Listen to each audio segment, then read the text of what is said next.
আজি মই বনাব লৈছোঁ আমৰ চৰ্বত আৰু তাৰ কাৰণে আম লৈ লৈছোঁ আৰু ধুনীয়াকৈ বাকলি গুচাই লৈছোঁ। ইমান যে গৰম পৰিছে নহয় আৰু কেঁচা আমৰ গোন্ধটো যে ইমান মজা লাগিছে গোন্ধি।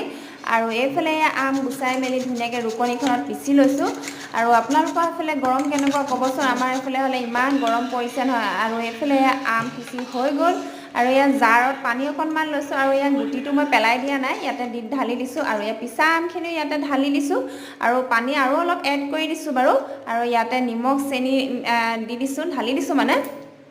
তাৰপাছতে ইয়াক ক'লা নিমখ অকণমানো ইয়াতে এড কৰি দিছোঁ টেষ্টৰ কাৰণে। আৰু ইয়াক ঘুটনি মাৰি ডালে ধুনীয়াকৈ গোটেই চৰ্বতখিনি মিক্স কৰি দিছোঁ। আৰু ইয়াত দেখিছে কালাৰ কি ধুনীয়া আহিছে আৰু ৰুকনিখনে পিছা আমখিনিও কিমান ধুনীয়াকৈ মিক্স আপ হৈ গৈছে। আৰু ইয়াত গিলাচত লৈ লৈছোঁ মই। আৰু এইফালে গুটিটো ওলাই আহিব লৈছে দেখিছেনে। আৰু এয়া গিলাচত লৈ পিনে দুটুকুৰামান ইয়াত আইচ দি দিছোঁ আৰু অকণমান টেষ্ট কৰি চাওঁ। কিমান যে মজা হৈছে নহয়, একদম পাৰফেক্ট।